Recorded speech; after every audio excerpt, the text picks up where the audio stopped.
for the sake of legality reasons, we are going to refer to these as glow sticks. Glow sticks. Got I'm it. sure you all know what we're talking about. So, Yes. what got you into swords? What was your path here? I think for me it was, just like most people, television when I was young, and the movies that I watched, and then the friends that I made along the way. At work, actually, brought me in, and The real swords were the friends we made along the way. Exactly. That's how it goes. But I read a lot of books when I was little, with fantasy involved. Favorite series?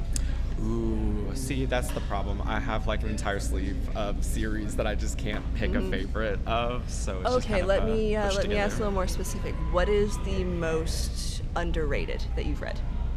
Dragonlance. Oh, good pull. Good pull. Dragonlance. Yeah. If this were hold it up for the camera. Yes, Dragonlance, Yeah. my little. I'm gonna say if this were 40 years ago, I would not say Dragonlance was underrated, but it is Right, definitely kind for of a this forgotten generation. fave. Yeah, Yeah. not a lot of people, I think, my age knew it. And it was, really fascinating. And that kind of pulled me into fantasy. And then I found, of course, Star Wars. I found Game of Thrones. I found all sorts of things. So. Can I admit something to you? Sure. I've only seen 3 Star Wars movies, and not the 3 you would expect. Okay. I've seen the first one, A New Hope, and that was actually the third one I saw. The first one I saw was Rogue One, and I've also seen Solo, Okay. See, which I know that I there's some I still liked need to because watch. I have not watched Star Wars. Yeah, there's a few I still need to catch up on, but the themes were wonderful for Yeah. me growing up. They really captured me, so That's what those I are good hear. stuff. Yeah. It's good stuff. So I personally know your story about following Matt here. Do you want to tell the people? Oh yeah, I was just at work one day and there's this small person just standing there talking about, glow sticks, and we could just kind of struck up a conversation about it. And he was like, "Hey, you should come out sometime." And I was like, "Okay."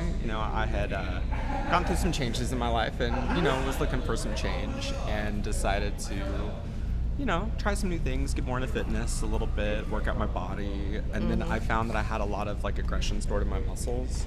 And when I started expressing Always. that, I started feeling a lot better myself. So Always an exciting thing to swing a sword for the first time and discover, oh, that tension I've been Yeah. feeling needs an outlet that isn't yoga. yes, yoga's great. It has Oh, its yeah, no, place. There's just different kinds of things that I found that my body needed between, releases of aggression and then I always thought of yoga as putting my brain back together. Yeah. After that aggression had kind of seeped out of You the gotta take it out first before you put everything back in You gotta order. put some just absolute good vibes back in after the fact to kind of not seal the wounds, but kind of patch it all together. So The cleaning out starts with taking everything out. yeah, yeah. Dump it to crumpet, Greek style. So you found release here. You found sort of fitness. Is there anything you didn't expect about this? I found a lot of friendships along the way, new people in your life. That's always a great thing. But I did find that I enjoyed the judgment aspects of helping the peers out, doing line judging from the sidelines, because I found that I could study technique from other players by, helping to understand the rules first. And then once you understand the rules, being able to apply those to yourself. So it's been really interesting. It's the classic watch the tapes, except instead of the tapes, you're watching people live. Yeah. Yeah. It's really cool. And everyone has different perspectives on it too, because it's not, a 2D image of this is what happens. There's different angles, there's different perspectives, there's so many different things that have to be taken into account, and it really comes down to the director of okay, how is this going to go? What did I see? What did my people see? What do we all agree on? And where's the honor at the end of the day? Speaking of perspectives, I thought you were going to go in a completely different direction. It's been so interesting watching people come to glow sticks from other sword sports. Seeing the Hema people come at it from an extremely technical perspective. And it's not quite as necessary because the glow sticks are so much lighter than a steel Hema sword. or watching foam fighters come at it from the foam fighting world is weird. It's like we've kind of built up from these resources that are available now just not existing when they started. So technology's changed a lot. oh yeah. So literally, people who have been coming at swords from like the principle of, okay, this is a stick I can swing, and coming to something that's a little more organized, a little more like it's a little grounded. Yeah, a little more grounded. And this is coming from someone who's never done that. Yeah.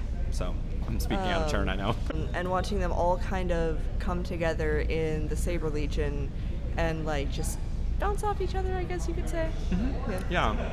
I been think it's been interesting absolutely because, fascinating. I mean, I studied a little bit of kickboxing for the past 6 months, and like the dance background that I have, the theater background, the movement for actors classes that I took in college and stage combat, all of that kind of filters in differently than, say, someone who might have done like LARPing or might have done foam stuff. I found that, I move my feet a little bit more. I didn't know that until I got in the ring, and it was like, okay, that's cool. Speaking of movement for acting, a lot of people don't realize until they actually get into it.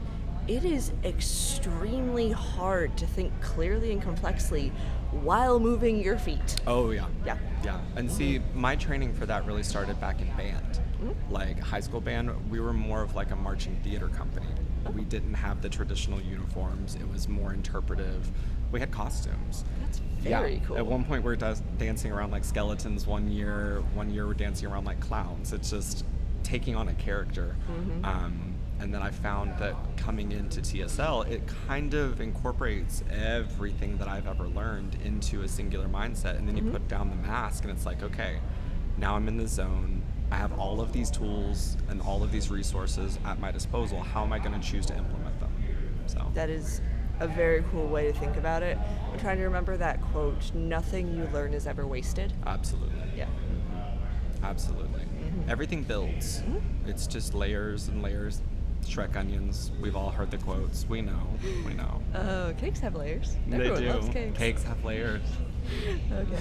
Anything you would want to tell someone who was considering getting into glow sticks? The YMCA is amazing. Number one, for hosting. We've been using their spaces and rinsing it out, once a month. I absolutely recommend coming down, check it out, see if it's for you. It's not for everyone. I'm going to put that out there. There can be times that it gets a little intense. And if you know yourself, and if you know that that's not for you, then come and watch. Come be an athletic supporter, as they say in Greece, right? But I would say come on down, get to know the folks. They're wonderful. They really are. And I don't know, take a glow stick, swing at a nerd, see what happens. All right. Well, thank you so much. Of course. Thank you.